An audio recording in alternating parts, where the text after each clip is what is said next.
요한계시록 2장에 나오는 교회들, 7교회들 가운데 먼저 이제 4교회만 먼저 좀 살펴보려고 합니다. 그래서 요한계시록 7교회가 이렇게 있는데, 이 7교회가 이 반모섬에서 제일 가까운 교회가 에베소였고, 이 에베소부터 시작해서요, 이 편지를 받으면 그들이 이렇게 사본을 남긴 다음에 다른 교회에다 이렇게 사본을 전달했습니다. 그래서 그 우편로가 갈 수 있는 가장 가까운 거리부터 이렇게 시계 방향으로 도는 방향을 따라 에베소, 서머나, 버가모, 두아디라, 사데, 빌라델비아, 라오디게아 이렇게 7교회가 순서대로 되어 있는 거고요. 이 소아시아의 지금 터키 지역방이죠. 이 7교회 말고도 예전에 더 많은 교회들이 있었습니다. 그런데 왜 7교회만 택했냐? 이게 하나님의 백성들 전체를 상징하는 하나님의 숫자이기 때문에 모든 교회, 시간과 공간을 뛰어넘는 모든 하나님 백성들에게 이 편지를 전달하라는 그런 말씀으로 이런 7교회를 대표적으로 택하는 것입니다. 이 7교회들은 이제 어떤 특징들을 가지고 있고요. 이 땅이 당시에 있던 교회였으니까요. 구체적인 어떤 상황들을 가지고 있습니다. 그런데 그 교회들이 처한 그 상황들이 지금의 우리와 또 아주 밀접하게 연관이 되어 있는 내용들이 많이 있습니다. 그냥 읽으면 이게 우리랑 무슨 상관이 있을까? 당시에 뭐 우리가 지금 황제 숭배를 하는 것도 아니고 또 당시에 그 교회들이 처한 것 같은 그런 상황이 있는 게 아닌데 우리와 무슨 관계가 있을까 그러는데 말씀은 이 원리화를 해갖고 그걸 가지고 이제 우리에게 적용하기 시작하면 지금의 우리와 너무 아주 밀접한 지금 똑같은 일들이 계속 벌어지고 있습니다. 영적으로. 그래서 그 내용들을 오늘 좀 같이 살펴보고자 합니다. 그런데 이 교재 20페이지, 21페이지 보시면요. 이 7교회가 낱낱이 다 다른 내용들을 가지고 있지만 이 교회들의 어떤 공통되는 내용들을 묶어서 제가 여기 3가지 정도로 그 내용을 정리했습니다. 그런데 7교회들의 모습을 이제 2장, 3장에 살펴보면요. 첫 번째로 어떤 공통된 내용을 찾아볼 수 있냐면 이 교회들이 다 거의 대부분 불완전하게 묘사되고 있다고 하는 사실입니다. 근데 이 불완전하다는 게요. 뭐 잘 못한다라는 측면도 있지만 정말 우리가 생각할 때 교회가 처한 이런 완벽한 조건이 아닌 것 같은 그런 상황이 다 처해 있습니다. 그런데 이런 목적이 다 무엇인지 이제 이야기하는데 그 목적, 이 교회가 이런 불완전한 상황 가운데 있는 교회 가운데 주신 이 말씀들이 어떤 목적을 가지고 있느냐 하면 바로 교회를 온전한 목적에 이르기까지 성장하도록 하시고자 하는 하나님의 의도가 그 안에 숨어져 있음을 보여주고 있습니다. 그런데 이 교회가 그럼 온전하게 성장한다는 게 무엇일까요? 교회가 뭐 사람들이 많아지는 게 온전한 건가요? 교회 재정이 풍성해져서 돈 걱정 없는 그런 교회, 그래서 하고 싶은 일 마음대로 할 수 있는 교회가 온전한 건가요? 혹은 또 이 사회적 영향력이 커져서 사회에서 인정받는 그런 교회가 되면 되나요? 이 본문의 말씀들을 요약하고 정리해보면 이 온전한 교회는 어떤 유혹과 또 핍박이 있더라도 진리 안에 있어서 그것들을 넉넉히 이겨낼 수 있으며 계속해서 하나님의 백성들을 예수 그리스도를 믿고 그가 주실 승리를 의지하고 살도록 만들어서 그것으로 말미암아 세상 가운데 하나님 나라의 영향력을 미치는 그런 교회, 이런 교회를 온전하다고 이야기합니다. 그러니까요, 어떤 교회는 굉장히 연약하고 인원도 적고 어려운 상황이었는데도 불구하고 그런 교회를 향해서 이 교회가 예수님이 칭찬받기도 하고요. 어떤 교회는 재정도 풍성하고 아주 영향력이 있지만 그 교회를 향해서는 또 예수님이 책망하시기도 하고요. 다 목적이 뭐예요? 그들이 사랑하지 않으면 책망을 받지 않습니다. 그렇죠? 그러니까 예수님이 그들 향해 책망하시는 게 그 불완전한 수준으로부터 온전한 수준으로 성장하기를 기대하시는 마음으로 그들을 다 책망하시는 것이죠. 두 번째로는요, 교회들이 계속해서 끊임없는 핍박 혹은 유혹에 시달린다라고 하는 사실입니다. 어느 교회도 예외는 없습니다. 그런데 이 핍박과 유혹이요, 어떤 교회는 이 2가지가 동시적으로 있는 교회도 있습니다. 사회적으로 핍박도 굉장히 많은데 내부적으로도 굉장히 어떤 종류의 유혹에 시달리고요. 그런데 대부분 우리나라와 같은 경우만 보더라도요, 이 핍박과 유혹이 이렇게 서로 한 번씩 번갈아가면서 이렇게 주어지게 되는 것들을 알 수 있죠. 한국은 일제시대 때 뭐가 굉장히 강했죠? 핍박이 굉장히 강했습니다. 그런데 이 핍박이 이제 지금은 예수님인데 없죠. 오히려 60년대, 70년대를 지나가면서 예수 믿는 게 오히려 더 사람들에게 이게 중요한 어떤 것처럼 인식되기 시작한 때가 있었죠. 그리고 이 사회적으로도 예수 믿는 사람들이 어떤 우리가 생각할 때 대통령 뭐 이런 높은 자리에 올라간 사람들이 점점 많아진 때가 있었습니다. 그리고 실제로요 시골보다 서울 강남에 예수 믿는 사람이 훨씬 더 많습니다. 그래서 지금 강남 같은 경우에는 서초 강남 이런 소위 하는 부자라고 하는 그런 동네에 예수 믿는 사람이라고 하는 그 퍼센트는 거의 40%에 육박할 정도고요. 오히려 시골에 갈수록 더 퍼센트가 줄어들고 있죠. 그러니까 가진자의 종교가 되면서 오히려 핍박은 줄어들고 예수 믿는 것이 훨씬 더 편해졌지만 뭐가 생겼죠? 그런 유혹이 많아지면서요. 예수 말고 다른 것이 자꾸 기독교 안에 섞여 들어오기 시작했습니다. 유혹이 약한 교회가 됐고요. 그래서 세상과 교회의 그 모습이 전혀 다르지가 않는 거예요. 사람도 그렇습니다. 예전에 예수 믿는 사람 하면 뭔가 다른 게 있었어요. 뭐 하나라도. 그런데 지금은 예수 믿는 사람이 예수 안 믿는 사람이나 똑같아요. 별로 분이 가지 않습니다. 이게 지금 유혹에 넘어간 상황이 됐죠. 오히려 핍박이 있을 때는 어떤 일들이 벌어졌나요? 예수 믿는다고 감옥에 갇히고 죽임을 당하는데 거기서 정말 믿음을 발휘하는 그런 주기철 목사님 같은 그런 순교자들이 나왔고요. 북한에서 이렇게 또 살아난 어떤 분들이 증언을 들으면 그런 핍박 가운데 오히려 그 믿음을 지키기 위해 참 애쓴 그런 이야기들을 듣게 됩니다. 그런데 문제는 이런 핍박이 없으니까요. 이 믿음의 그 견고함이 사라져버렸어요. 아주 사소한 것들도 넘어지고요. 정말 이 생명을 걸 만한 문제가 아닌데 그냥 쉽게 교회를 떠나버립니다. 그러니까 이게 지금 반복되고 있는 것이죠. 그래서 그런데 왜 하나님이 이 하나님 백성들이 이런 유혹과 핍박이 있는 세상에 살도록 하시는 것이죠? 여러분 이전에도 그렇지만 지금도 그럴 거고요. 앞으로도요. 이 유혹과 핍박이 사라지는 게 아닙니다. 그러니까 이 유혹과 핍박에 대한 이 개념에 대해서도 오해를 하니까 여기 요한계시록에 나오는 이런 종류의 핍박과 유혹이 나중에 7년 동안에 일정한 시기에만 일어난다고 사람들이 생각하는 것이죠. 아니요. 예전에도 있었는데요. 지금도 그렇고요. 하나님은 교회를 바로 그것이 존재하는 곳에 우리들을 살도록 하시는 것이에요. 여러분, 이 카톨릭에서는 수도사의 전통이 있습니다. 이 기독교가 전파되고 또 이거 기독교가요, 이 로마의 어떤 중요한 그 종교가 되면서 이제 그 가운데 이 교회가 타락하는 것에 대해서 굉장히 마음이 상한 사람들이 있었어요. 그래서 그들은요, 광야로 혼자 들어갔습니다. 그래갖고 동굴 속에 혼자 사는 거예요. 왜? 이 세상에 살다 보니까 너무너무 기독교가 타락했어요. 그래서 혼자 거기서 수행을 합니다. 그러다가 그런 수도원 전통이 생겼어요. 아직도 유럽에는 그런 수도원 전통이 내려와서요. 오래된 수도원에 가면요. 사람들이 이제 제가 예전에 다큐멘터리 본 필름은 몇십 년 전에 1960년대가 70년대 어느 방송사에서 요청을 했어요. 이 수도원 한번 다큐멘터리를 찍겠다고. 그냥 3, 40년 후에 연락이 왔습니다. 이제 찍어도 된다고.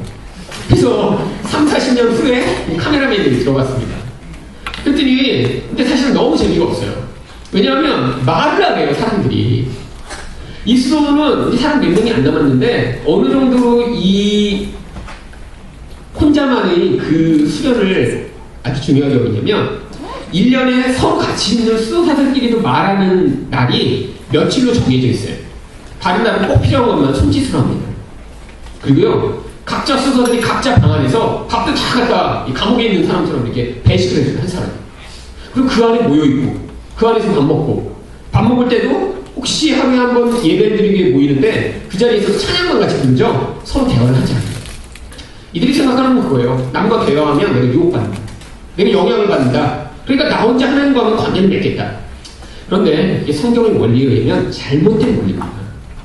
하나님은요, 이 유혹과 핍박이 있는 곳에 하나님 백성들이 살기를 원하시고요. 그래서 이 세상이라는 것들을 지금 존재하게 하고 계신 거예요. 여러분, 이 세상이 원래 이렇게 흘러가고 있는데 하나님 백성들이 너무 붙어있는 것이 아닙니다. 여러분, 이 세상의 주관자가 하나님이세요. 그러니까 이 세상이 이런 방식으로 지금 흘러가고 있는 그 원인에는요, 그 안에서 이 세상이 하나님 백성들을 향한 특별한 목적이 존재하기 때문에 하나님이 이 세상이라는 것을 지금 유지하고 보존하고 계신 거예요. 어떤 목적 때문에요? 하나님 백성을 이 세상에 넣어서 교회가 이 유혹과 핍박이 있는 곳에서 바로 양육될 수 있도록요. 어떤 양육이 되냐면요. 여러분, 우리 안에 있는 죄는요, 외부에서 이런 유혹적인 자극이 있지 않으면요, 그 죄가 밖으로 튀어나오지 않습니다. 여러분, 세상에 살다 보시면 유혹이 되시죠? 그것들이 또 우리에게 핍박이 되기도 합니다. 왜 핍박이 되냐면 유혹이 되니까 핍박이 돼요. 어떤 것이 유혹이 된다는 건 그걸 우리가 좋아하기 때문입니다. 그런데 그 좋아하는 걸 내가 가지고 있으면 핍박이 안 되는데 내가 그걸 못 갖고 있고 남만 많이 갖고 있어요. 그러면 그때부터 그게 나에게 스트레스가 되고 더구나 그 많이 가진 사람이 나를 힘들게 하고 나에게 결정권을 가진 어떤 종류의 권위자라면 그게 나에게 엄청난 압박이 되겠죠. 그렇죠? 그러니까 세상에 살다 보면요, 특별히 이 돈에 대한 압박이 굉장히 많습니다. 돈이 있으면 내가 더 좋은 환경, 우리 자녀한테도 더 좋은 걸 해줄 수 있을 텐데, 그런데 자꾸 남과 비교하면서 내가 그렇게 하지 못하는 원인이 이 돈이 있다고 생각하면서요, 거기서 자꾸 마음이 유혹이 되는 거예요. 근데 그건 뭘 보여주죠? 지금 하나님만을 사랑하고 하나님만을 의지하고 있지 않은 걸 보여주고 있는 것입니다. 만약에 수도사처럼 가서 돈도 관계없이 그냥 몸만 가서 살겠다고 생각해보세요. 그래서 내가 돈에 대한 유혹을 안 받고 있나요? 그 사람도 또 이 돈이라고 하는 그것이 모든 것을 결정하는 것 같은 그런 사회에 살아가면요, 또 유혹을 받고 영향을 받게 돼 있어요. 근데 그제서야 뭐가 드러나요? 돈 때문에 너무 두렵고, 돈이 없어서 내가 돈만 많으면 내 자녀들도 다 유학 보낼 텐데, 이런 생각을 하게 되면서 그거에 대한 유혹에 시달리고요. 유혹에 시달린다는 건 그걸 좋아하는 거죠. 사실 하나님 말고 다른 걸 좋아하고 하나님 말고 다른 걸 의존하는 것이 그게 죄입니다. 영적인 시각이 인간이 파괴되어 버렸기 때문에 눈에 보는 것을 절대화해서 그런 영적 생명을 아무것도 아닌 것처럼 여기고 눈에 보는 것에 자기 미래와 영혼을 의존하고자 하는 인간의 이 태도, 이게 근데 이 세상에 살아야지만 발각되고요, 이 세상에 살아야지만 제거될 수 있습니다. 그래서 교회를 하나님이 이 세상에 살도록 하시는 거예요. 여러분, 이 세상이요, 그냥 세상은 세상대로 흘러가고 하나님의 백성은 그냥 거기서 하나님이 그냥 이렇게 살게 하신 다음에 나중에 그냥 여기서 살다가 나중에 이제 죽을 때가 돼서 죽고 나면 천국에 들여보시는 그런 하나님이 아니라 이 세상 전체가, 이 역사 전체가 하나님이 우리 하나님의 백성들을 위한 목적으로 이 세상을 존재케 하고 계신 거예요. 그래서 자꾸자꾸 요한계시록에서 내가 알파와 오메가다 라고 예수님이 말씀하시는 것입니다. 처음이며 마지막이다. 여러분, 그러니까 세상에 귀 눌릴 필요 없어요. 사실 세상이 우리 때문에 지금 존재하게 되는 거예요. 우리 양육의 목적이 딱 끝나는 순간 세상은 종말이 임하게 됩니다. 아무리 미래를 보장하겠다고, 아무리 영원히 살겠다고 발버둥치며 모든 것들을 준비해도 하나님의 백성의 양육이 끝나는 그 순간 세상에 종말이 오는 거예요. 지금 세상에 아직 종말이 안 오고 있는 이유는 아직 우리가 준비가 다 안 돼서 그렇습니다. 준비가 이제 끝나면 그때가 끝인 거예요. 그러니까 이 교회는 항상 핍박과 유혹, 세상 속에서 그렇게 살게 되어 있고요. 그런 핍박과 유혹을 당하는 상황을 바로 요한계시록 4장부터 그림으로 이제 묘사하고 있는 것이죠. 마지막으로요, 이 교회는 이런 세상 가운데 유혹과 핍박에 시달리는 건 아니라 또한 내부적으로 계속해서 잘못된 교리와 이단의 영향력에 영향을 받고 그 안에서 어려움을 당하게 된다는 건 사실입니다. 그럼 이게 사실은 외부적인 핍박보다 더 어렵습니다. 주로 유혹의 시기에 이런 일들이 많이 벌어지는데, 그럼 외부에서 누가 이렇게 핍박을 하면 우리는 그것이 사단의 공격이며 우리를 이렇게 넘어뜨리고자 하는 핍박이라고 이렇게 금방 감지할 수 있죠.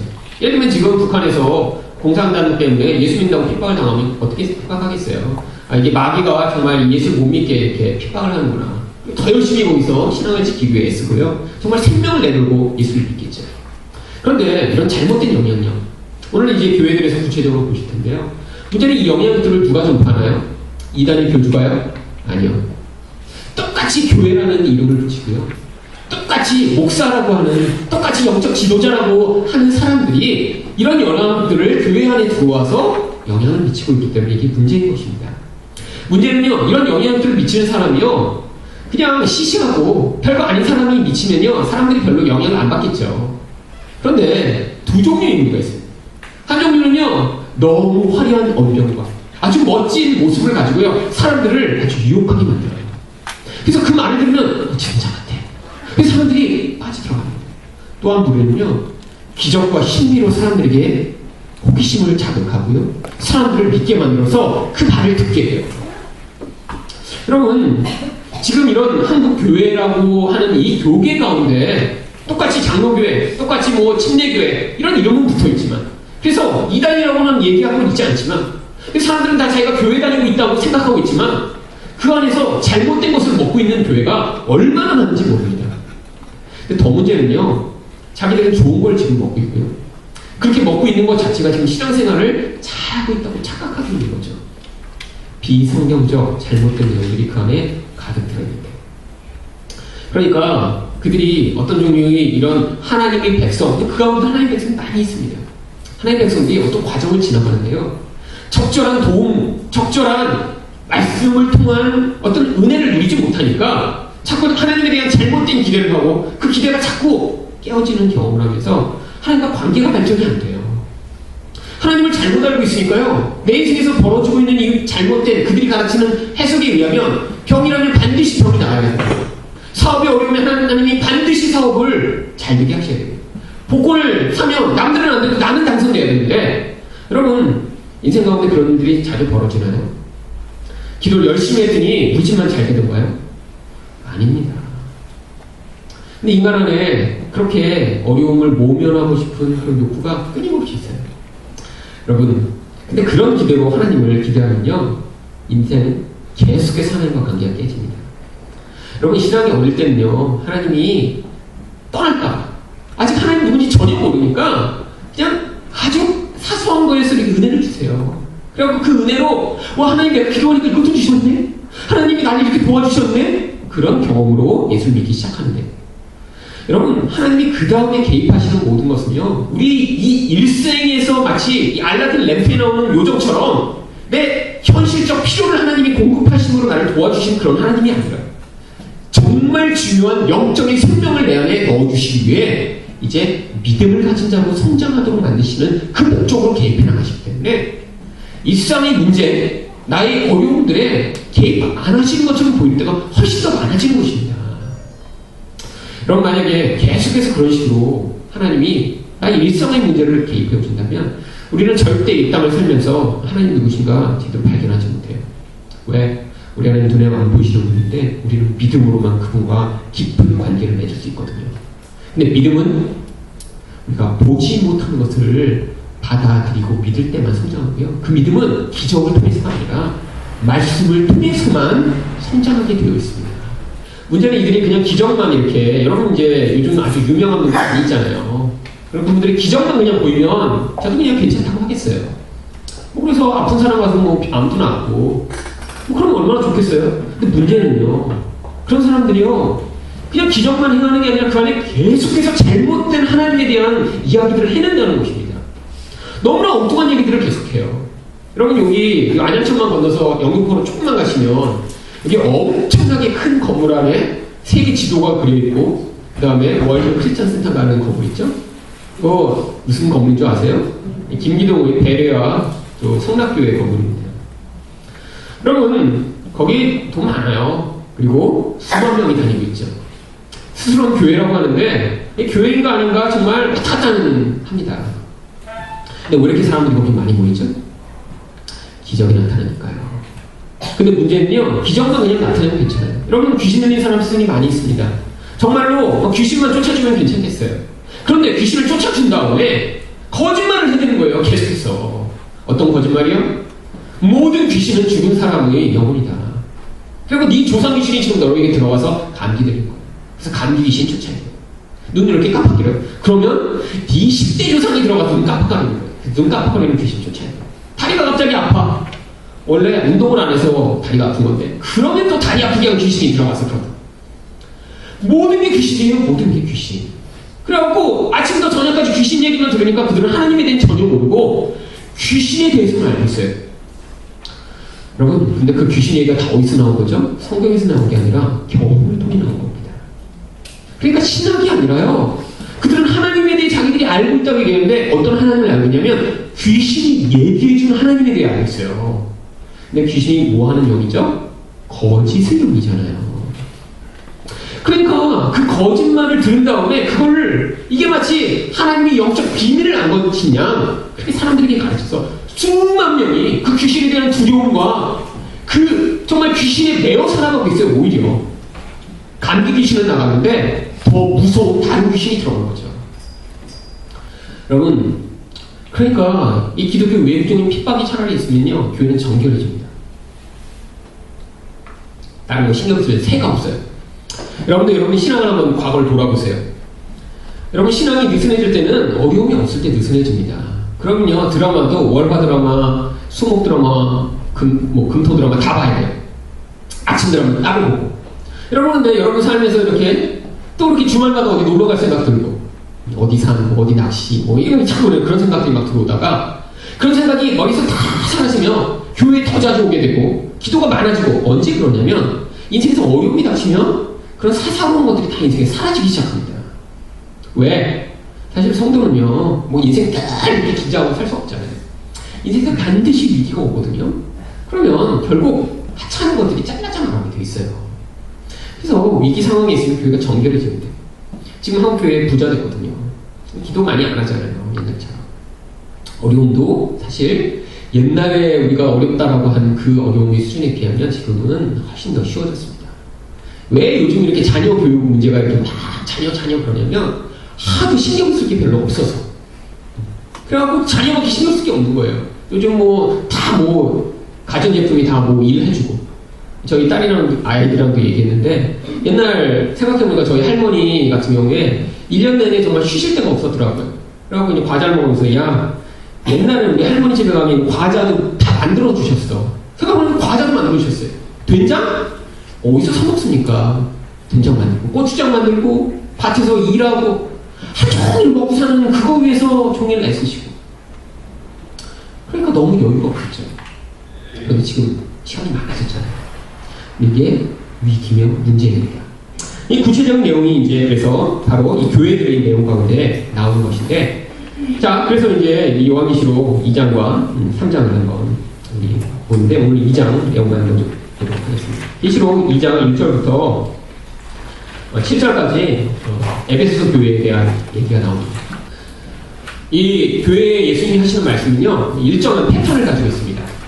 그래서 예수님 굉장히 이제 참 논리적이세요. 여기 이제 생각나는 대로 막 야단쳤다가 막 그러시는 게 아니라 아주 일정한 패턴대로 하시는데, 여러분 보시면 알겠지만 항상 예수님이 이제 이 사제에게 편지하라 말씀하신 다음에 자신이 누구신지를 먼저 계시하십니다. 그래서 이 에베소 교회는 뭐라고 계시하죠?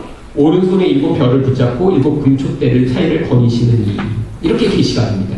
근데 이 내용이 사실은 1장 12절부터 나오는 예수님에 대한 묘사 가운데 한 부분만을 띄운 거예요. 그런데 왜 이 부분을 이 교회에서 떼어왔냐면 이 교회가 처한 어떠한 상황에 예수님의 모습이 가장 적절하게 맞아떨어지기 때문입니다. 그러니까 이런 모습을 예수님이 여기서 자신을 보여주신 거거든요. 이 모습을 통해 지금 어떤 상황에 처한 그 교회에게 어떤 종류의 메시지를 전달하시기 위해서입니다. 이 내용을 예를 들면 한번 보면 오른손에 7 별을 붙잡았다는 건요, 이 7 별은 특별히 7 교회의 사자라고도 번역되고요. 그러니까 교회의 지도자, 또 그게 영적 중심을 이야기하는 것입니다. 예수님이 그것을 손으로 붙드셨다는 건 뭘 얘기하냐면 예수님의 주권이 그 교회 가운데 있음을 이야기하는 것이죠. 또한요, 금촛대사에 예수님이 다니신대요. 촛대는 뭘 얘기하죠? 교회들을 이야기합니다. 그러니까 예수님이요 멀리서 이렇게 멀리서 쌍안경으로 보시면서 저 교회가 잘하고 있나 못하니 이렇게 보시는 게 아니라 예수님이 보이지 않지만 그 교회들 사이에 계시다는 거예요. 무슨 얘기예요? 지금 교회 안에서 벌어지고 있는 일을 아주 잘 파악하고 계시다는 것입니다. 그러니까 예수님이 어떤 일을 칭찬하시고 책망하실 때 그 내용이 그냥 막연한 예수님의 추측이 아니라 정확한 사실에 근거한 것이며 또한 예수님이 그들을 붙잡고 계시다는 것이죠. 자, 그런데 그 다음에 어떤 패턴이 나오냐면 대부분 이 교회에 대한 칭찬이 먼저 나옵니다. 이게 이제 원래 이제 대화를 잘하는 사람들이 기법이죠. 누군가에게 뭔가 이렇게 지적할 때 너 이렇게 못해 하는 게 아니라 이것도 잘하고 참 되게 멋있네요. 그런데 이거 좀 고치면 어떨까? 이런 이렇게 대화의 기법. 그래서 쓰신 것보다는요. 예수님 하여튼 이 잘하고 못한 거를 이렇게 대비해서 이렇게 항상 이렇게 기록하고 있습니다. 그런데 어떤 교회는요, 잘한 게 없어서 칭찬이 없는 교회도 있어요. 어떤 교회는요, 또 못한 게 없어서 책망이 없는 교회도 있어요. 그래서 이 두 가지가 병행적으로 지금 들어가고 있죠. 그 다음에 책망이 나온 데는요, 5절처럼요, 어디서 떨어졌는지를 생각하고 회개하여. 회개를 촉구하는 내용이 나옵니다. 그러니까 어느 부분이 잘 못하면 이제 회개를 한다는 거는 거기서 돌이킨다는 거 아니에요. 돌이키실 때 그 다음에 뭐가 나오냐면 어떤 약속이 그 다음에 나옵니다. 마지막에 대부분 교회들에게 하시는 말씀을 들으라 이기는 그에게는. 그런 회개의 행위를 하기 위해 싸우며 거기서 돌이켜서 열심히 싸우면 하나님이 그거에 합당한 어떤 종류의 보상을 주실 거라는 약속이 주어져 있는 것입니다. 이 패턴을 따라 교회마다 이제 말씀을 하고 계세요. 그런데 이 각 교회마다 어떤 특별한 상황이 있었습니다. 예를 들면 이 에베소 교회 같은 경우에는요, 에베소라고 하는 지역 자체가, 여러분 나머지 교회들은 이제 처음 들어보시는 교회도 있죠, 그렇죠? 뭐 서머나 뭐 버가모, 사실 다른 성경에 안 나오는데 이 요한계시록에만 나오는 교회들도 있죠. 근데 이 에베소는 어떻죠? 에베소서가 쓰여질 정도로 아주 중요한 도시였습니다. 사역적으로도 그랬지만요, 도시 자체로도 여기 나와 있는 도시들 가운데 가장 컸습니다. 당시에 25만 명이나 되는 사람이 살고 있었고요, 해변에서 아주 가까운 도시였고, 이 소아시아로 들어가기 위한 관문이었어요. 예를 들면 지금 인천과 같은 그런 역할을 하고 있던 아주 중요한 도시였죠. 글로 들어와야 이제 저쪽 마게도니아로부터 소아시아로 들어와서 이제 팔레스타인까지 갈 수 있는 아주 중요한 거점 도시였어요. 그런데 여러분, 이 상업이 발전하는 이런 곳 항상 뭐가 있냐면 문화가 발전하고 상업이 발전하게 되어 있습니다. 이 도시에 아주 유행하던 게 뭐냐면 아데미 숭배였어요. 한글로는 성경은 아데미라고 번역하는데 우리가 흔히 뭐라고 알고 있는 거냐면 아르테미스라고 알고 있는 여신입니다. 아르테미스 어떤 여신이냐면 부요 또 쾌락, 이런 여신이에요. 사람들에게 풍요와 쾌락을 준다는 거죠. 여러분, 이 풍요와 쾌락은 사람들이 다 추구하는 거잖아요. 그래서 이 아르테미스 여신이 어떻게 생겼냐면 그 우상 자체가 젖가슴이 여기 8개에서 10개씩 달렸습니다. 우리가 볼 땐 괴물이죠. 여러분, 젖가슴이 10개 있는 여자라고 생각해보세요. 그런데 사람들은 그런 여신상을 만들어 놓고 이 젖가슴이 아이에게 생명을 공급하는 통로니까요, 이렇게 풍요를 공급해 우리를 부유하게 만들어주는 신이라고 그 여신을 섬기고요, 또한 그 아르테미스를 또 그들이 쾌락의 도구로 사용하죠. 왜? 이 여신전에는 항상 누가 있었냐면 여사제들이 있었습니다. 그래서 당시에 가장 커다란 여신전 같은 경우에는요, 이런 여자 사제며 창녀들이 3,000명 정도 있던 그런 신전이 있었다고 해요. 왜냐하면 이게 이제 이 바알 숭배로부터 계속 나온 건데요, 신과 이렇게 인간이 이렇게 연합하는 아주 중요한 도구로 이 여사제들을 통한 이런 쾌락을 추구하고 관계를 맺는 것을 공식화했습니다. 이게 이제 남자들이 만들어 놓은 거죠. 신을 만들어 놓고. 왜? 그 안에 들어와야 공식적으로 예배하는 자리에서 자기 쾌락을 추구할 수 있으니까. 그래서 이 사회에 이게 만연했는데요, 더구나 이렇게 바다가 가깝고 이 상업이 발전한 곳이니까요, 이거와 관련된 마법이 너무너무 아주 횡행했던 거예요. 모든 일을 다 마법으로 하는 거예요. 그래서 당시에 있던 비문이나 어떤 광고 문화리 같은 게 보면요, 마법사들이 다 광고를 냅니다. 자, 얼마의 돈을 주면 떠나간 여인은 애인의 마음을 돌이킬 수 있습니다. 저한테 특별한 마법이 주문이 있는데 우리 가게에 오시면 마음이 바뀐 사람이 마음을 다 돌이킬 수 있어요. 어떤 병도 나을 수 있습니다. 이런 종류의 광고들이 아직도 남아있습니다. 사람들이 그거에 이렇게 다 팔려서 뭔가 이런 영적인 힘이 사람들에게 작용한다는 걸 믿었는데, 거기에서 유익을 얻기 위해 이 마술사들이 아주 그 지역에서 영향력 있는 사람들로 영향을 미치고 있었죠. 그러니까 이 기독교가 안에서 아주 힘들었는데 불구하고 이렇게 칭찬을 받을 정도로 이 교회는 아주 건강한 모습을 가지고 있었습니다. 여기 이 칭찬의 내용이 뭐죠? 수고하고 인내하고 악한 자들 용납하지 아니하며 참고 내 이름을 위하여 견디고 게으르지 아니하며. 여러분, 이런 교회 지금으로 말하면 수고한다고 해요. 아주 사역을 열심히 잘하고 있는 거예요. 뭐 10년째 이 교회가 어떤 일을 하고 있는데 아주 사역이 뛰어나요. 예를 들면 이 교회 뭐 여름에 그 농촌에 가서 교회를 섬긴 거 몇십 년째 지금 열심히 하고 계시죠? 그러니까 열심히 어떤 일들을 하고 있고요, 또 어떤 종류의 이런 유혹이 있는데 넘어가지 않고 인내하고 또 그 안에 악한 자들이 들어와서 잘못된 영향력을 끼치려는데 그것들을 분별할 수도 있어요. 그런데 문제는요, 이런 잘하고 있는 이면에 문제가 있었습니다. 어떤 문제냐면 바로 4절에 너희 처음 사랑을 버린 문제죠.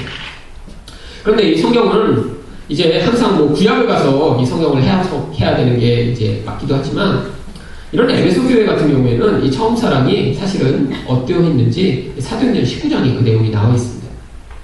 그래서 여기서 이 처음 사랑을 버렸다 그러면 많은 분들이 이 처음 사랑하고 예수님 내가 처음 믿을 때 이렇게 마음이 뜨거웠는데 그럼 이게 뜨겁지 않은 걸 얘기하나? 이렇게 생각하는 분들도 있고요. 또 그런 설교도 많이 하죠. 그런데 사도행전 19장이 이 초대 에베소가 처음 세워질 때 어떠한 모습이었는지 거기 나와 있는데 그럼 맨 처음에 이 에베소에 바울 사도가 들어갑니다. 아블로와 브리스길라도 같이 들어가요. 그래갖고요, 거기서 이 바울이 두란노 서원이라는 곳에서 말씀을 가르치기 시작했어요. 얼마 동안 가르쳤냐면 2해 동안 가르쳤다고 합니다. 2년. 그런데 무라비아 경전이라고 하는 이 성경의 사본 가운데 이 성경의 역본에는 포함되지 않았지만 아주 중요한 역본으로 남아있는 사본 가운데 바울이 2해 동안 하고 이제 우리 한글 성경은 가르쳤다 되겠지만 거기는 가로치고 어떤 내용이 추가되어 있냐면 매일 5시간씩 성경을 가르쳤다 이렇게 되어 있습니다. 아마 왜 그러냐면 크게 이제 그 당시 사람들이 일반적으로 그 시간 정도를 말씀을 배우는 시간을 이제 가졌으라고 이제 사람들이 알게 되어서 그런 것 같아요. 그래서 대부분의 학자들도요, 바울이 매일 5시간씩 성경을 가르쳤으리라고 믿습니다. 그런데 성경의 기록들을 종합해보면 바울 사도는 이 바울의 글은 굉장히 파워풀하고 아주 힘이 있었습니다. 그래서 이 바울의 편지를 받는 사람들은 굉장히 떨었고요.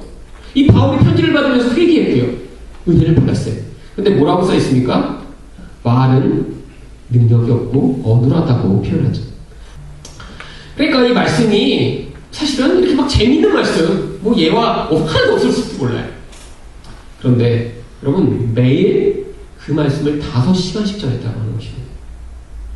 여러분 그렇잖아요. 사람들 여러분 2해 동안 그걸 계속 전하면요, 이게 일주일에 한 번 전하면 또 말이 돼요.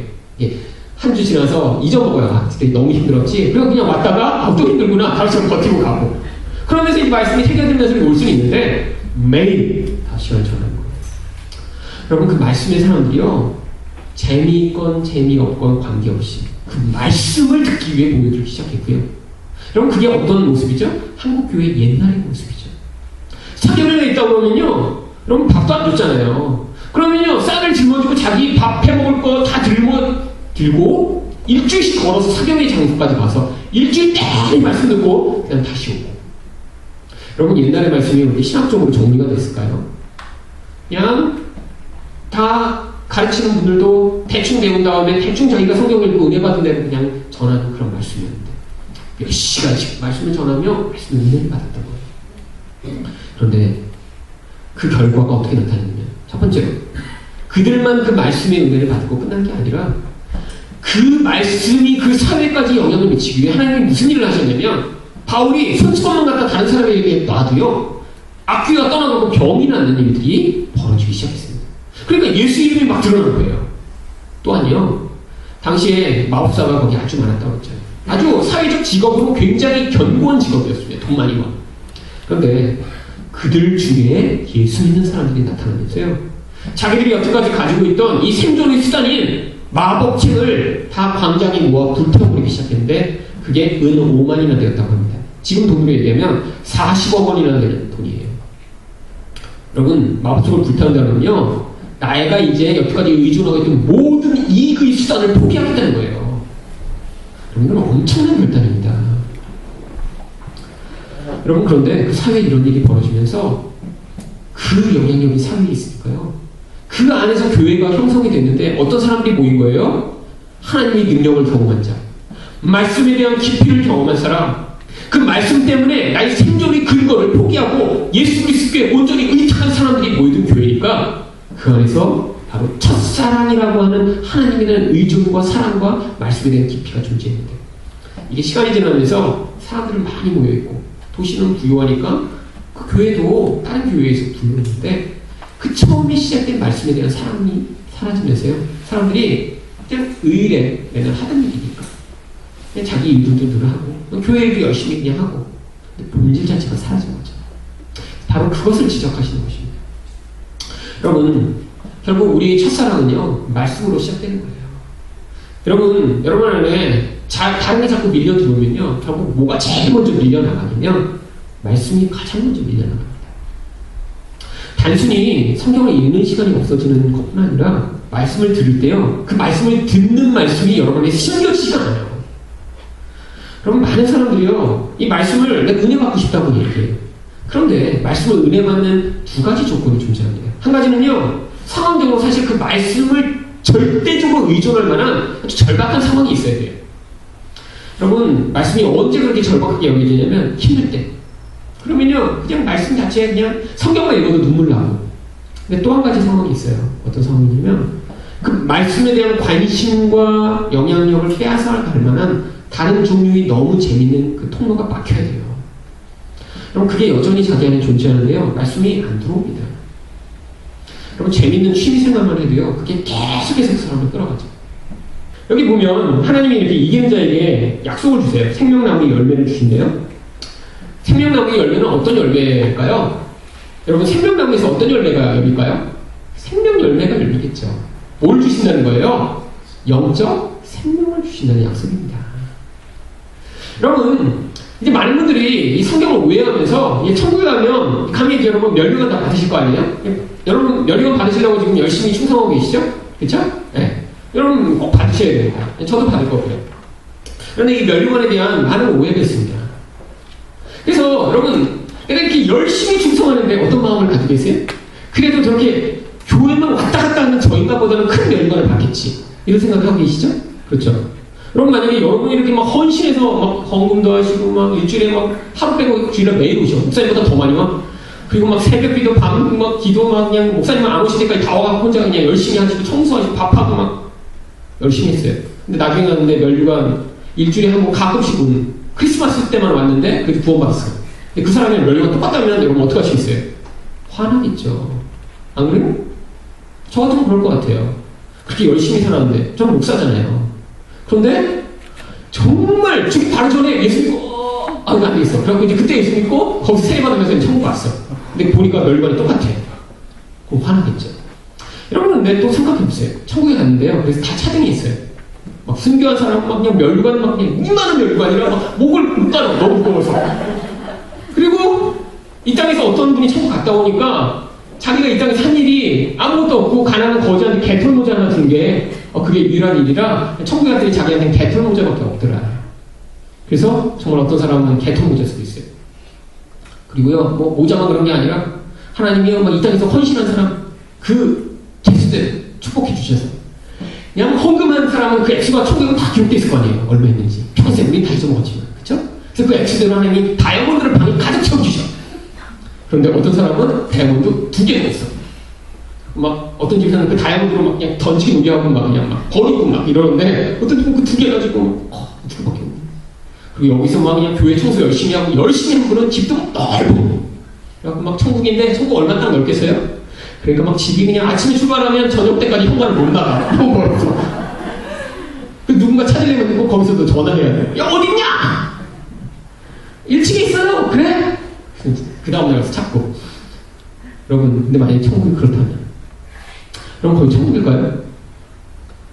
아니죠. 여러분, 이 땅에서 우리가 힘든 이유가 뭐죠, 사실? 여러분, 우리가 다 똑같이 살고 있으면 별로 안 힘들어요. 그런데 이 땅에서 모든 힘든 이유는 비교하기 시작할 때 나타납니다. 내가 백화점에서 10만원짜리 백을 샀어요. 아주 튼튼하고 예뻐. 야, 이렇게 좋은 백 샀네? 근데 친구가 샤넬을 들고 왔어. 그럼 그냥 버리고 싶죠, 바로. 그때까지 좋았는데. 여러분, 차 못 타다가 나 그냥 굴러가기만 하는데 차. 그러다가 경차 하나 샀어요. 와, 다 기뻐하고 막 그냥 보면서 막 차 좋다. 그랬는데 자기랑 똑같은 거기 친구가 그랜저 보고 나타나면 그럼 그때 그냥 그 차 그냥 확 그냥 까버리고 싶은 그 마음이 들고, 자기는요, 나는 옛날에 수학 맨날 시험 보면 50점밖에 못 봤는데 애가 그냥 85점 받았어. 아이고 잘했다. 그냥 우리 그냥 나보다 너무 똑똑하구나. 그랬는데 옆집 또리는 100점 맞았대. 옆집 엄마가 얘기해, 우리 선생님들이 요즘 수학 문제 이렇게 쉬운 것만 내나 몰라. 맨날 100점 맞아오잖아. 도대체 이게 변별력이 없어. 그때 그냥 확 돌아버리죠. 비교 안 되면 안 힘들어요. 여러분 왜 돈 때문에 힘드시죠? 사실 밥을 하루 세끼 못 드시나요? 옷이 없으신가요? 뭐 여름에 한 벌, 겨울에 한 벌이라 막 빨리 가을이 가기를 막 기다려서 겨울이라고 했는데 한 벌. 저도 그래서 이거 입고 온 거 아닙니다. 더워서 밥을 입는데요. 옷이 많아요. 신발도 많고요. 기본적인 건 다 있어요 지금. 그런데 비교하니까 힘드신 거예요. 근데 천국에 가서 또 비교한다고요? 갔는데 누구는 더 많이 갖고 있고 나는 조금 갖고 있어요? 그럼 비교하는 마음은 없나요? 여러분 뭔가 잘못 오해하고 있어서 그래요. 하나님 주실 게 뭔가 한번 몇 군데만 찾아보죠. 자, 빌립보 4장 1절 한번 읽어보죠. 시작. 그러므로 나의 사랑하고 사모하는 형제들, 나의 기쁨이요 면류관이 사랑하는 자들아, 이와 같이 주 안에서. 여러분 면류관 누구라고요? 나의 사랑하는 너희들이 면류관이다. 천국에 가면 뭘 쓰는 거예요? 내가 사랑하는 사람을 머리에 쓰는 거예요. 사실 머리에 쓰는 게 아니라 면류관이 뭐예요? 자랑거리며 영광을 이야기하는 거죠. 여러분 내가 사랑하는 사람들, 내가 그를 위해 기도하고 섬겼던 그 사람들이 나의 자랑이 되는 거예요. 그래서 8절 2장 19절 똑같이 뭐라고 얘기합니까? 읽어보겠습니다. 시작. 우리 소망이나 기쁨이나 자랑의 면류관이 무엇이냐? 그가 강림하실 때 우리 주 예수 앞에 너희가 아니냐. 여러분 천국에 여기서 있던 거 아무것도 못 갖고 갑니다. 여기서 우리가 좋다고 여기던 거 아무것도 못 갖고 가요. 그리고 거기 없어요. 천국에 샤넬은 없습니다. 여러분 아무리 여러분이 뭐 롤렉스 시계에서 막 가보로 물려놔도요 천국에 못 갖고 가세요. 천국에 그런 거 없어요. 황금이요? 우리가 있다고 자꾸 얘기해 주시니까 있는 것 같지만 천국에 황금 없어요 사실. 우리가 황금 하도 좋아해서 있다고 그냥 얘기해 주신 거예요. 사실 전시용입니다. 천국에 없어요 황금. 황금은 왜 필요하겠어요 가서. 여러분 그 다음에 볼까요? 무슨 면류관을 주시냐고 하면 디모데 4장 8절에 의의 면류관을 주시겠다고 했어요. 근데 면류관은 항상 이런 식으로 묘사합니다. 생명의 면류관, 의의 면류관, 영광의 면류관. 여러분 여기 뭐뭐의 영어로 얘기하면 오브잖아요. The crown of righteousness, the crown of life. 이 오브, 뭐뭐의 이게 어떤 의냐면 동격의 의입니다. 여러분 뭐가 동격이냐면 앞뒤의 내용이 사실 같은 거예요. 그런데 뭐가 다르냐면 앞에 건요 보이지 않는 거예요. 영광의 면류관, 의의 면류관. 여러분 영광의 눈으로 보실 수 있어요? 못 보십니다.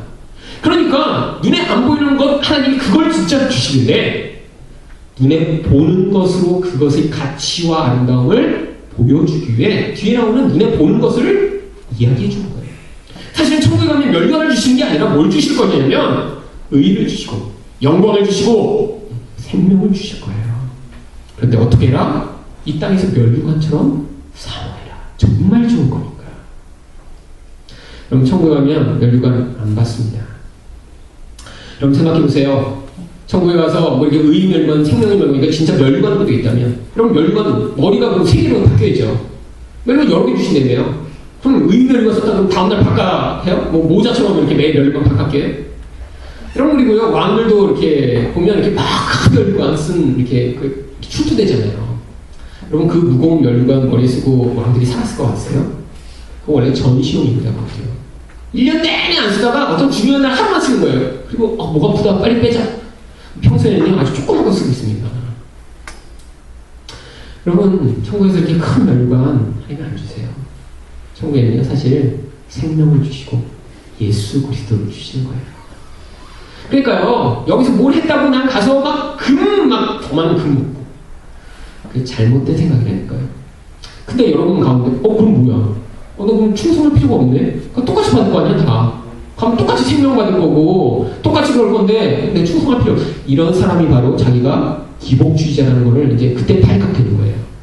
이전까지 그러면 뭘 위해서 충성한 거예요? 예수 위해서 충성한 게 아니라 나의 쾌락과 영광을 위해 그제까지 열심을 부린 거죠. 얼마나 무서운 죄인이었는지 그때 폭로되는 것입니다. 그러니까 앞으로 열심히 계속 하셔야 돼요. 쉬시면 안 돼요. 그러면서 쉬면서 마음을 바꾸셔야죠. 아 하나님이 이게 아니었구나. 회개하시면서 충성을 다하세요. 그런데 여러분 나중에 그걸 받으면 그제야 행복합니다. 맞아. 성화로 교회는 2장 8절부터 11절에 있습니다. 여러분 이 성화로 교회는 극심한 고난 가운데 있었습니다. 그래서요 여기는 핍박과 환란이 있었기 때문에 하나님의 책망이 없어요. 보세요. 환난과 궁핍. 그런데 예수님 뭐라고 하세요? 이 궁핍은 진짜로 가난했던 것입니다. 왜냐하면 이 성만화 교회는 황제 숭배가 너무나 아주 유행하는 곳이었기 때문에 이 황제 숭배를 하지 않는 예수 믿는 사람들이 사업활동을 할 수 없었어요. 그러니까 이들이 아주 사회적 약자로 전락하는 상황이었고요. 교회도 아주 규모가 작았습니다. 이 고고학적 발굴에 의하면 이 성만화 교회는 다른 교회들에 비해 아주 조그맸을 것이라고 생각해요. 몇 명이 모인 가정교회 수준이었죠. 그런데 예수님 뭐라고 하세요? 실상은 이게 이제 영적 현실이라는 것입니다. 실상은 어때요? 내가 부요하다. 여러분, 이게 이제 하나님 나라의 시간입니다. 이 땅에서는요, 연약하고 적고 가난한데 하나님이 보시면 아니야, 넌 부요해 라고 말씀해 주시는데 뭘로만 이걸 받아들일 수 있죠? 믿음이 있어야지만 이 말씀을 받아들일 수 있습니다. 여러분, 우리는 자꾸 싫어하죠. 그런데 그냥 하나님이 그냥 이 세상에서도 부요하게 하시고 능력 있게 하시고 그리고 우리 안에도 그런 영적인 부요 또한 같이 주시면 좋겠는데 여러분 참 이 두 가지를 동시에 갖는 건 참 쉽지 않은 것 같아요. 그렇죠? 참 끊임없이 그래서 이렇게 외적인 부요를 많이 가진 사람들 가운데 이런 영적 풍요를 풍성하게 가진 사람들을 많이 찾아보기 어렵습니다. 또 이렇게 어떤 종류의 고난과 어려움이 많아서 사람들이 볼 땐 연약하고 아무것도 아닌 것 같은데 다른 사람은 도저히 넘어설 수 없는 정도의 그런 탁월한 내적 아름다움을 가진 사람들이 나타나는 경우가 오히려 더 많죠. 왜? 아니 이것 때문에 그래요. 실상은 영적 시각에서 하나님이요 그 약함, 환난, 가난 가운데 진짜 중요한 것들을 그 과정에 만들어내신 경우가 많기 때문이죠. 그런데 이 성만화 교회는요 지금 이런 어려운 가운데 있었어요. 그런데 이 어려운 가운데 있으면 하나님이 어떤 말씀을 해주셔야 참 위로가 되고 힘을 얻을 것 같으세요? 여러분이 이렇게 막 힘들어요. 막 환난 가운데 있고 너무 가난하고 막 힘들어요. 그런데 여러분 예수님이 어떤 종류의 말씀을 또 주시냐면 너는 장차 또 고난을 받을 것이다. 여러분 이미 어려운 가운데 있는데 장차 고난이 또 온대요. 여러분 이게 위로가 될까요? 여러분 이것도 받아들이는 게 믿음이 있어야지만 받아들입니다. 여러분 가짜는요 이런 상황이 도래하면요 예수님 안 믿는 게 정상이에요. 그렇잖아요. 내가 지금 충성했고요 찬송받을 일이 없이 헌신하고 있는데 앞으로 더 큰 어려움이 또 온대요. 근데 이 어려움은 뭘 하는 거냐면 몇 사람을 옥에 던져 시험을 받게 하는 시험이고요 10일 동안 받는 환난이래요. 여기 10일은요 딱 열을 얘기하는 게 아니라요 다니엘서에 나오듯이 바로 음식을 주어 그 결과가 나타날 때까지의 기간, 그래서 어떤 테스트를 통해 결과가 나타날 때까지 기간을 얘기하는 것입니다. 그러니까 앞으로 이런 시험이 오는데 이들이 얼마나 믿음이 있는 자인지 얼마나 충성된 자인지를 점검하기 위한 또 다른 시험이 올 것이고요 그게 증명되면 이 시험이 끝날 거라고 얘기해요. 이게 하나님 나라의 법칙입니다. 어떤 법칙이요? 열매 맺는 자는 하나님이 가지치기를 통해 더 풍성한 열매를 만들어내시는 하나님 나라의 법칙이요. 여러분 애초부터 열매 못 맺는 자는요 하나님이요 많이 건드시지 않아요. 그냥 살아만 있어도 그냥 착하다고 하세요. 그래 그냥 너 살아만 있어. 그래서 여러분 보시면 그런 사람 있잖아요. 정말 죽을 때까지 만나는 짓 하다가 죽기 얼마 전에 예수 믿는다고 하는 그런 사람들 보면 화나시죠. 여러분 근데 그는 구원을 받지 몰라요. 그래서 천국에 갔는데 야 저희가 진짜 안 왔을 것 같았는데 어떻게 저래 보냐? 근데 그런 사람도 있을 거예요 분명히. 그런데 여러분 어떤 사람은요 고난이 있어요. 근데 고난이 끝나지 않고 또 있어요. 멈추지가 않아요. 아니 저렇게 고난받았으면 이제 멈추었으면 좋겠는데 하나님이 이제는 은혜로 그 마무리를 잘하게 해주셨으면 좋겠는데 고난이 또 있다 그냥 인생이 끝난 것 같아요. 근데 하나님이요 그런 사람은요 가지치기를 더 많이 하시는 거예요. 그래서요 요한복음에 나오듯이 하나님이 가지쳐서 더 많이 가지치는 사람은요 더 큰 열매가 그 안에 맺어지게 됩니다. 이 영적 부요를 실상은이라고 받아들일 수 있는 것 이게 믿음 있는 사람의 태도죠. 버가모의 교회는 기시록 2장 12절부터 17절까지 여러분 뭐 여기서는 이제 다른 내용은 그렇고요. 이제 어려운 내용이 여기 발람의 교훈 그 다음에 15절에는 니골라당의 교훈이라고 나온 이해가 이 발람의 교훈이란 말과 니골라당의 교훈이란 말은 똑같은 말이에요. 발람은 히브리어고요. 니골라는요 헬라어입니다. 그런데 이게 이제 같은 말이에요. 헬라어 히브리어를 한 번씩 쓴 거고요. 발람 구약이 나오죠? 발락이 멀리 메소포타미아 지역에 있는 이 마법사 예언자를 많은 돈을 주겠다고 해서 불러옵니다. 그때 이제 나오는 게 말하는 나귀가 나오죠. 천사가 말하게 하니까 이제 나귀가 말하고 막 때리고 막 그런 장면이 나오죠. 근데 이 발람이란 말뜻 자체가 백성을 미혹하는 자라는 뜻입니다. 어떻게 이런 인물을 참 부모가 붙였는지 모르지만 성경에 나오는 인물 중에는 이제 마치 별명처럼 이렇게 나중에 그 의미를 담아서 쓰인 것 같은 이름들도 많이 있습니다. 이 발람이 대표적인데요. 그래서 발람이 불러와서 했는데 이 사람이 양신이 이렇게 임하는 자였어요. 여러분 구약시대는 성령이 인간의 영혼 안에 들어오시지 않고요. 사람의 위에 이렇게 능력으로 임하셔서 그를 이렇게 잠시 사로잡으셔서 어떤 예언도 하게 하시고 어떤 행위도 하게 하시고 했습니다. 그럼 이 발람뿐 아니라 여러 사람이 그랬는데요. 여러분 사울도 그랬죠? 사울도 다윗을 잡으러 쫓아갔더니 거기서 하늘이 성령이 갑자기 내려서 벌거벗고 막 예언을 합니다. 그쵸? 그랬다가 성령이 어떻게 해요? 그 일만 하시고 다시 떠나요. 지금 내주하시는 성령과 다른 종류의 능력으로 임하는 성령입니다. 그래서 심지어는 예언하는 사람들, 특별히 구약의 선지자들도요, 성령이 왔다 갔다 하셨어요. 그래서 엘리사 같은 경우에도요, 평소에는 성령이 그와 함께 계시지 않다가 이제 찬양을 할 때 이 성령이 더 강력하게 역사하시는 것 같아요. 그래서 검은고를 타라. 내가 이제 예언을 해야 되니까. 그래서 검은고를 타니까 성령이 임하시고요, 그때 예언하기 시작합니다. 그러니까 성령이 이렇게 왔다 갔다 하시는데 심지어는 이런 나쁜 놈한테도 성령이 오시는 거예요. 그래서 그를 어떤 도구로 막 사용하십니다. 그래서 저주를 하려고 산에 딱 섰는데 보니까 성령이 임하셔서 그에게 축복하는 말을 하게 하시는 거예요. 그래서 막 메시아의 예언도 하고 막 그래요. 그래서 막 하다 보니까 한 번, 두 번 하다 보니까 나중에는요, 아, 이 신이 나에게 임해서 이렇게 축복을 하게 하는데 내가 이렇게 저주를 말했다가 내가 죽겠구나. 그래서 계속 축복을 합니다. 그러니까 발락이 화가 났어요. 그런데 이 발락이 엄청나게 많은 재물과 많은 것을 약속했거든요. 근데 이 발락은 욕심이 많은 사람이었습니다. 그러니까 처음에 하나님이 가지 말라고 그랬는데 억지로 또 간 거잖아요. 그런데 욕심이 있으니까요. 예언은 이렇게 축복을 했지만 발락한테 한 가지 묘수를 알려줍니다. 이스라엘 백성을 이렇게 저주를 못했지만 이스라엘 백성이 하나님에게 이렇게 저주를 받도록 만드는 한 가지 방법이 있는데 그게 뭐냐면 미디안 여인들을 이용해서 그들이 음행하도록 만드는 것이었어요. 그래서 지도자들을 다 초대합니다. 그 다음에 잔치를 벌여요. 근데 이 잔치가 어떤 잔치였냐면 바로 바알에게 드리는 제사 잔치였어요. 근데 이들은 그때 뭘 했냐면 성경에 바로 그 장면에 뭐라고 묘사하냐면 이스라엘 백성이 바알 부올에게 속하니라. 옛날 성경에는 부속되었니라 이렇게 표현되어 있습니다. 바알 부올은요 부올에 있는 바알이라는 뜻입니다. 결국 부올은 지역 이름이거든요. 서울의 뭐 암계신 이런 종류의 뜻이죠. 그러니까 그 지역에 있는 어떤 바알에게 속해버린 거예요. 근데 어떻게 속했냐면 뭐를 통해 속했냐면 그들이 거기서 제사 음식을 먹으면서 여자들과 성관계를 맺기 시작했습니다.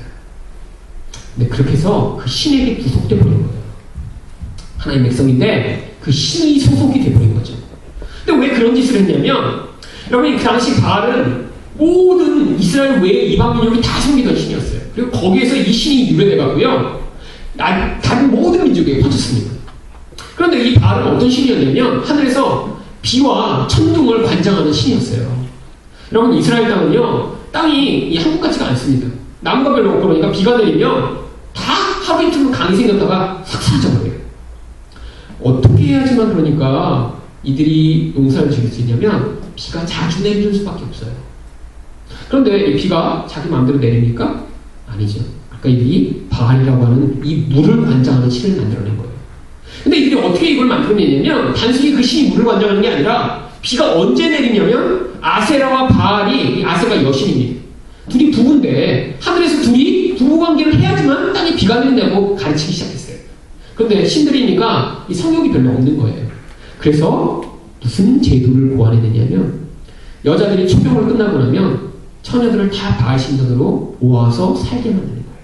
그리고 그 처녀들이 뭘 했냐면 그 신전에 예배드리러 오는 남자들의 성욕을 만족시키는 그 여사제 역할을 하면서 거기에서 남자들에게 몸을 섞으며 관계를 맺을 때 하늘에 있는 바알과 아세라가 이렇게 보는데 저기서 지금 관계를 맺잖아. 여보 우리도 관계를 맺읍시다. 그래서 거기서 관계를 맺을 때 비가 온다고 가르친 거예요. 그러면 여기 안에 뭐가 담겨있죠? 인간의 쾌락과 풍요에 대한 모든 욕구가 담겨있죠. 그렇죠? 여러분 초병을 하는 모든 처녀들이 그래서 모든 남자들이 성욕이 대상이 된 거고요. 당시에는. 그리고 그걸 통해 그들이 원하는 새로운 풍요를 얻어낼 것입니다. 그래서요, 이 바알 부올과 예배드렸다는 게 뭐냐면 바로 이 신전의 여사제들과 이런 관계를 맺을 때 그들이 그 바알 신을 섬기는 자처럼 여겨진 거죠. 여러분, 이 안에 뭐가 담겨 있냐면 그래서 바로 하나님의 백성들을 타락시키는 이 거짓된 가르침이 어떤 방식으로 오는지를 보여줄 것입니다. 여러분, 거짓된 가르침이 어떻게 오죠? 근데 이스라엘 백성들이 늘 뭘 했냐면 하나님을 섬기면서 한쪽에서는 바알을 늘 섬겼어요. 왜? 바알을 섬길 때 내 쾌락도 만족할 수 있고요. 또 뭘 할 수 있어요? 내가 원하는 풍요를 그 신이 준다고 약속했으니까요. 그래서 이것이 바로 니골라당의 교훈이고 발람의 교훈이며 바로 다음에 나오는 두아디라 교회에 나오는 이세벨의 가르치는 것입니다. 20절을 한번 같이 읽어보겠습니다. 이건 이제 두아디라 교회 예배에서 그렇죠? 한번 같이 읽게요. 시작. 그러나 내게 책망한 일이 있도다. 자칭 선지자라는 여자 이세벨을 내가 용납함이니 그가 내 종을 가르쳐 꾀어 행음하게 하고 우상의 재물을 먹게 하는도다. 여러분, 이런 가르침이 구약 내내 있었는데요. 이세벨은 누구죠? 이세벨의 이름 뜻 자체가 나의 남편은 바알이다 이런 뜻이에요. 나는 바알의 아내인 거예요. 그러니까 이 이세벨이 무슨 짓을 했냐면 이 이세벨의 일생을 두 단어로 요약하고 있는데 왕하 9장 22절을 보겠습니다. 시작. 요람이 예후를 보고 이르되 예후야 평안하냐 하니 대답하되 내 어머니 이세벨의 음행과 술수가 이렇게 많으니 어찌 평안이 있으랴 하더라. 여러분, 이 이세벨이 행한 인생의 모든 일을 두 가지로 요약해서 음행과 술수라고 이야기합니다. 음행은 헬라어로 포르네이아라고 하는 단어를 번역한 거예요. 성경에서 포르노, 이 어원이 되는 단어가 이건데요. 원래 이 포르네이아라고 사용된 단어는요, 부부관계 이외의 모든 성적 관계를 다 이야기하는 것입니다. 그런데 성경에서는요, 이 포르네이아를요, 단순히 이런 부부의 성이 파괴된 이런 관계를 얘기할 때 사용하지 않고 대부분 하나님을 섬겨야 할 하나님의 백성이 하나님 말고 다른 신을 섬겨 그 신으로부터 하나님이 주시지 않는 것을 얻어내려고 하는 그 모든 행위를 이야기할 때 여기 나와 있는 음행이라고 이야기하고 있습니다. 바로 그 일을 이 이세벨, 발람 이런 교훈을 받아 하나님 백성들이 하는 행위 그거를 음행이라고 부르고요. 술수는요 그렇게 그걸 얻어내야 되는데 그냥은 안 되는 거예요. 뭔가 방법이 있어야 되는 거예요. 천일 제단을 쌓거나 뭔가 이 비법이 있어야 되는 거예요. 내가 낸 헌금만큼 내가 무엇을 얻어내거나 이런 종류의 비법을 술수라고 이야기하는 것입니다.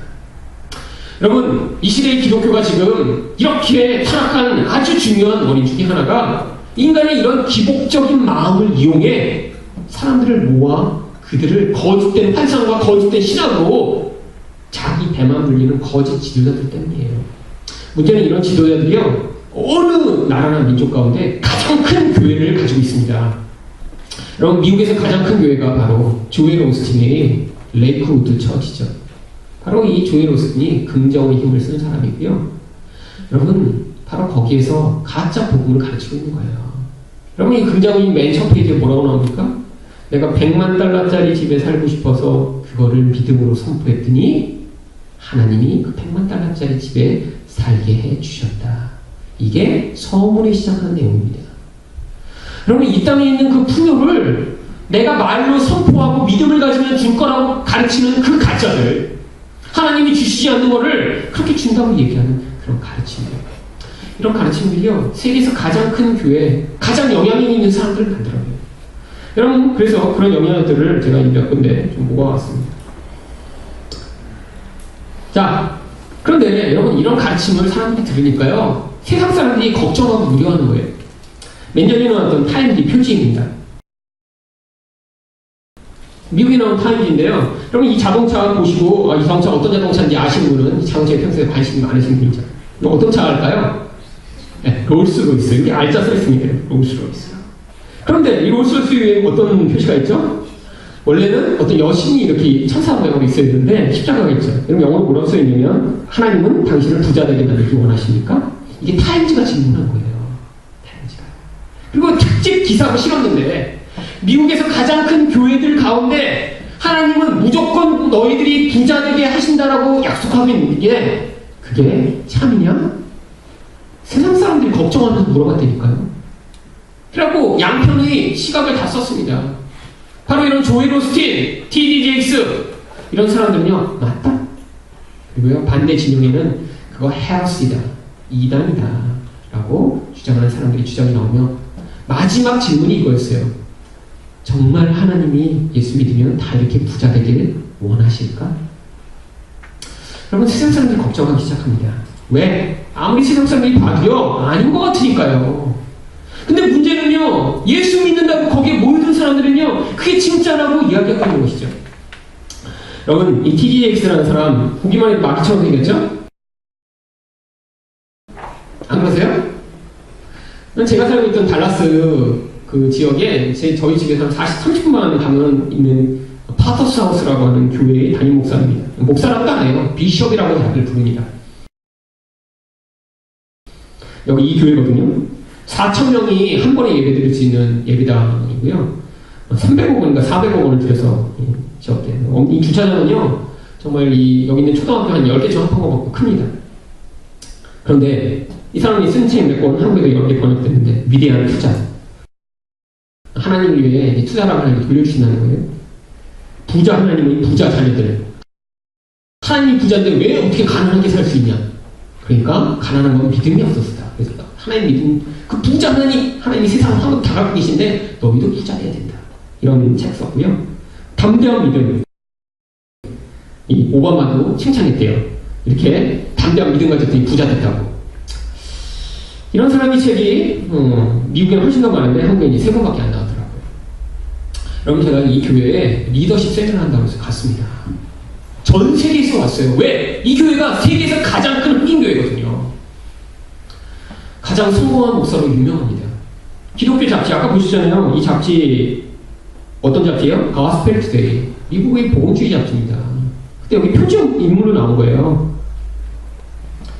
여러분, 예배 드리는데요, TDJX가 물어봐요. 설교하면서 What do you want? 번역하면 무엇을 원하십니까? 여러분, 모든 사람들이 일어나 손을 들며 뭐라고 하는 줄 아세요? Money, money, money. 제가 이렇게 앉아있다 기절할 뻔했어요. 내가 여기 지금 머니를 잘못 가있나? 여기 지금 리더십 세미나 한다고 해서 왔는데, 그러면 사람들이 설교를 듣다 말고 계속 앞으로 나갑니다. 흑인들 사이에 이렇게 있어서 안 보여갖고 왜 앞에 나가지? 나갔다 이렇게 들어가야 다시 쭉 나갔다 들어가. 끊임이 없어요. 설교를 한 2시간 동안 막 계속 떠드는데 왜 나가나 나중에 텔레비전 카메라가 이렇게 비춰드릴까요? 앞에다가 돈을 놓고 오더라고요. 나가서 계속 설교할 때. 그래서 왜 돈을 놓고 오지? 그런데 옆에 사람이 물어봤어요. 왜 갖다 거기다 돈을 놓고 오냐고. 이 TJX가 앞에서 자기가 원하는 이야기를 한마디 할 때마다 가서 돈을 놓을 때 그게 가서 그 디파짓가 오는 거예요. 그 돈을 얼마 이렇게 입금을 해놔야 나중에 그게 자기게 되는 거예요. 앞에서 얘기합니다. 부자 될 겁니다. 그럼 부자 되고 싶은 사람 나가서 돈을 내야 돼요. 그래야 그게 자기 걸로 이렇게 오는 거예요. 이렇게 영수증을 이렇게 처리하고. 나중에 집을 소유하게 될 겁니다. 그 얘기하면 나가서 또 돈 넣는 게 주먹 없는 사람들. 나중에 억만장자 될 겁니다. 그럼 또 억만장자 되는 사람들이 다 나가서 돈 내고. 나중에요, 딱 눈 감게 하고 기도하니까요, 이 돈만 거두어들이는 사람이 한 20명이 나와서 돈을 이렇게 거두어들더라고요. 여러분, 헌금 걷는데 헌금을 30-40분 걷습니다.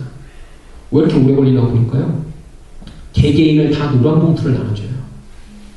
노란 봉투가 이만한 걸 나눠준대, 이만한 걸. 여러분, 미국 돈 작습니다. 근데 그 큰 노란 봉투를 하나씩 준다고 해요. 앞에서 계속 얘기하는 거예요. 20달러 이상은 넣으라고. 20달러 이하는 하나님이 안 받으신대요. 미국 돈 중에 제일 크게 20달러고 100달러 이런 건 잘 안 들고 다니니까. 그리고요, 넣은 사람 일어나라고요. 안 일어나는, 저처럼 안 일어나는 사람 있으면요, 그 지적하면서 일어나요. 저쪽에 있죠, 안 일어나는 사람.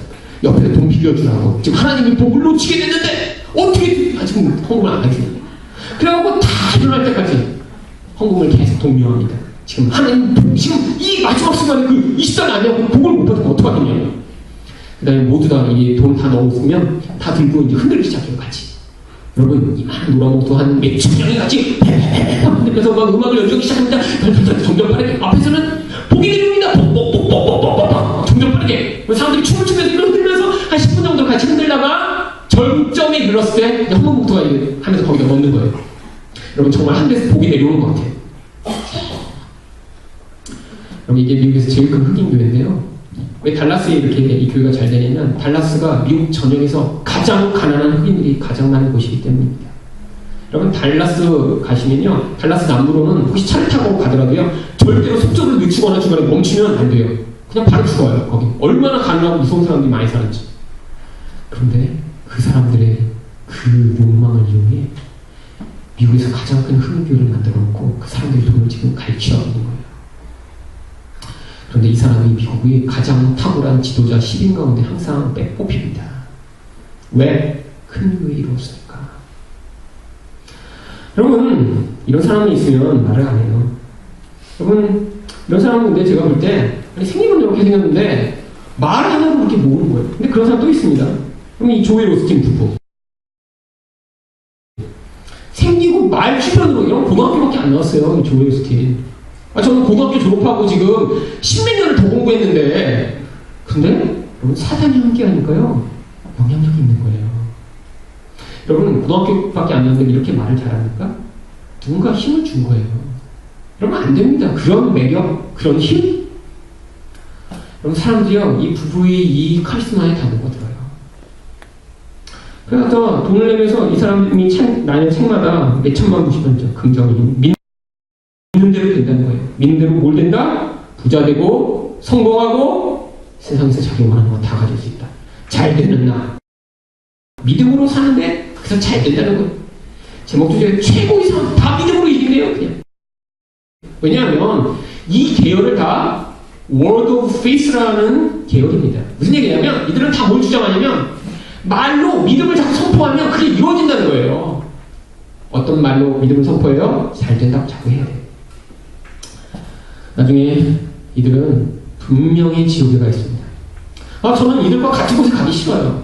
저는 하나님의 말씀이 창세기부터 계시록까지 이들이 가르치는 것이 아니라고 평생을 걸쳐서 배웠는데 저 반대의 것을 가르치고 나서 같은 곳에 가 있으면 제가 발견하는 게 틀리거나 이들이 발견하는 게 틀린 거죠.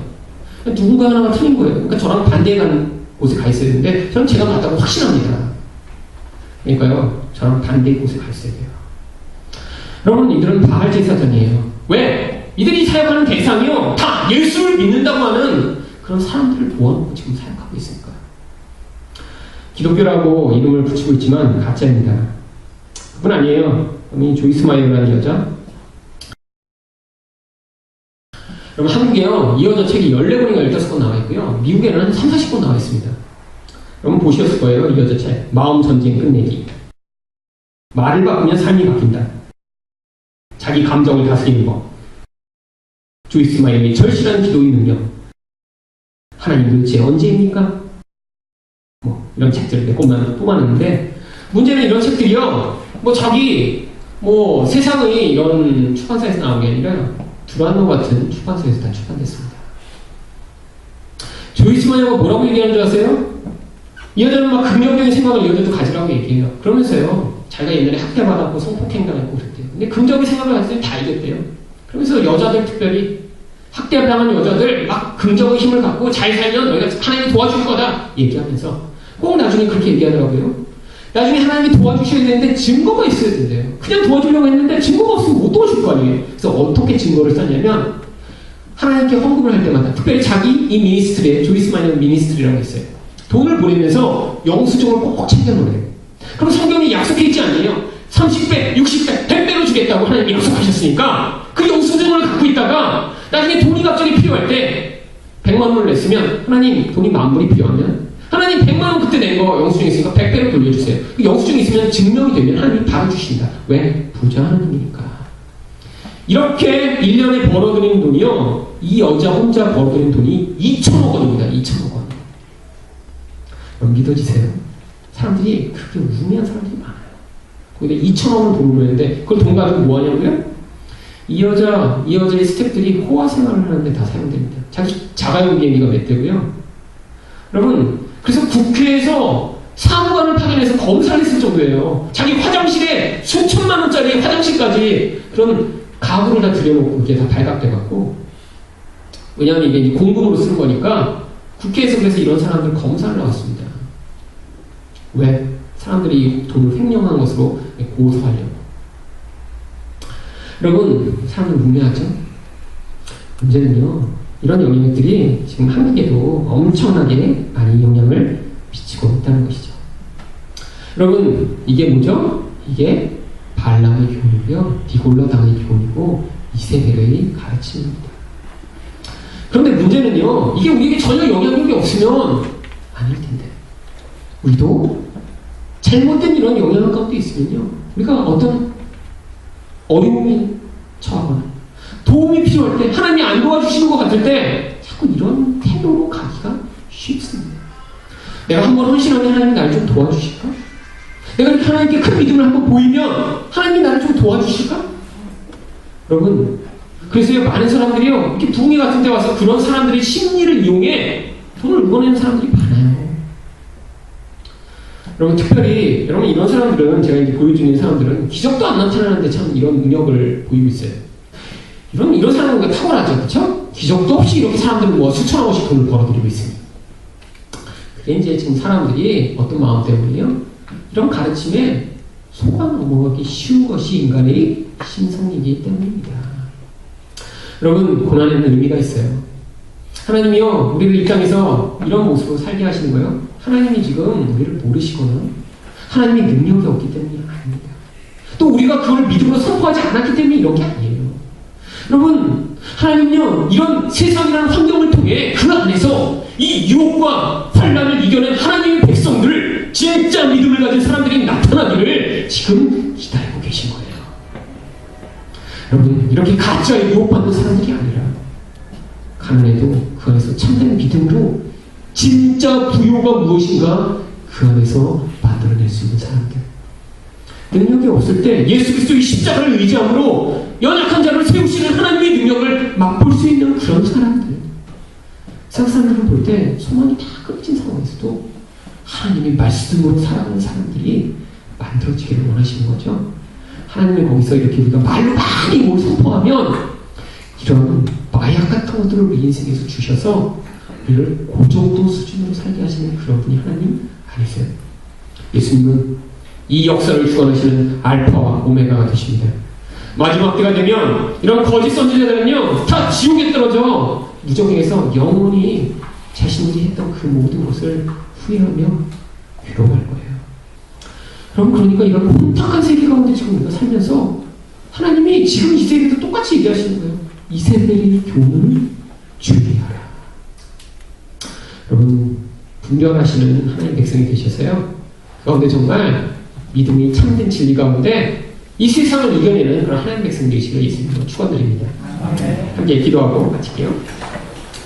하나님, 정말 이렇게 저희를 혼돈케 하고 또 유혹하는 많은 유혹이 있는 세상 가운데 저희 살아가고 있습니다.